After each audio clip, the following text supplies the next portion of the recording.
சமீபத்தில் எங்கள் அம்மா காலமாயிட்டாங்க. அந்த துக்கத்திலிருந்து என்னால் வெளியே வரவே முடியலை. எனக்கு சில வழிகாட்டல்கள் கொடுக்க முடியுமா? மரணங்களை ஏற்றுக்கிற விஷயத்தில் நம்ம எல்லாருமே பலகீனர்கள் தான். ஆனாலும் படைக்கப்பட்ட அத்தனை உயிர்களும் மரணித்தே ஆகணுங்கிற விதியை நம்ம ஏற்றுக்கிட்டு தான் ஆகணும். ஏன்னா அது நம்ம இறைவனால் ஏற்படுத்தப்பட்டது. அதில் கண்டிப்பாக ஒரு அர்த்தமும் நியாயமும் நன்மையும் இருக்கும். அதை உணர்ந்து புரிஞ்சுக்கிட்டாலே மரணத்தை பற்றி நமக்கு ஒரு தெளிவு கிடைக்கும். மரணம்தான் நம்ம வாழ்க்கையை முழுமைப்படுத்துது. மரணம் இல்லாமல் வாழ்க்கைன்னே சொல்ல முடியாது. மரணம் நம்ம வாழ்க்கையோட ஒரு அங்கம். அது நம்ம கூடவே தான் இருக்குது. வெளியில் போன மூச்சு உள்ளே வந்தால் தான் அடுத்து வாழ்க்கை. இறைவன் நாடும்போது நம்ம எல்லாருக்குமே மரணம் உண்டு. இதை புரிஞ்சு ஏற்றுக்கிறதுலேருந்து தான் நம்ம வாழ்க்கைக்கான ஞானமே தொடங்க முடியும்.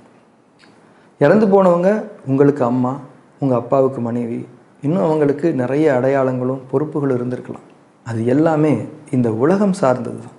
ஆனால் எந்த ஒரு மனிதனுமே இந்த உலகத்தை மட்டுமே சார்ந்தவன் கிடையாது. இந்த உலகத்தை கடந்தும் அவனுக்கான அடையாளங்கள், இருப்புகள் இருக்குது. அது என்னன்னு நமக்கு தெரியாது. ஆனால் அது இருக்குங்கிறத நம்ம உணர்வில் இறைவன் உறுதியாக அறிவிச்சிருக்கிறான். அதனால தான் உங்கள் அம்மா காலமாயிட்டாங்கன்னு சொல்கிறீங்க.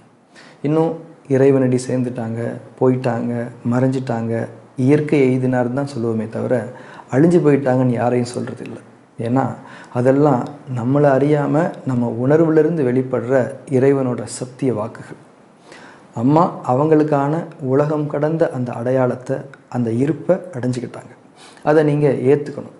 அதுதான் அந்த ஆன்மாவையும் இறைவனையும் கண்ணியப்படுத்துகிற வழிமுறை. அந்த அழகான வாய்ப்பை நாம் தவற விட்டுறக்கூடாது. நமக்கு பிரியமானவங்களுடைய மரணங்கள் நமக்கு துக்கத்தை ஏற்படுத்துறது இயல்பான ஒன்று தான். அது நம்ம மேலே அவங்களுக்கும், அவங்க மேலே நமக்கும் இருந்த அன்போட வெளிப்பாடு. ஆனால் அந்த துக்கம் நம்மளை முடக்கி போட்டுறக்கூடாதுங்கிறதுல நம்ம ரொம்ப கவனமாக இருக்கணும். நம்ம எல்லாரோட ஆதியும் அந்தமுமான ஒரே உறவு நம்ம இறைவன் மட்டும்தான். நாம் இந்த உலகத்தை உறவுகளை சேர்ந்தவங்க கிடையாது. நாம் இறைவனை சார்ந்தவங்க. அவங்ககிட்ட இருந்து தான் வந்தோம். அவங்ககிட்டயே நாம் திரும்பி போக வேண்டியவங்களாகவும் இருக்கிறோங்கிற ஒரு சத்தியமான செய்தியை ஒவ்வொரு உறவையும் உடைச்சி மரணங்கள் நமக்கு அறிவிக்குது. இந்த ஞானத்தை கொண்டு நாம் மரண துக்கங்கள்லேருந்து மீண்டு நமக்கான வாழ்க்கையிலையும் அதோட பொறுப்புகளையும் கவனம் செலுத்துவோம். இறைவன் நமக்கு சமாதானத்தை தரட்டும்.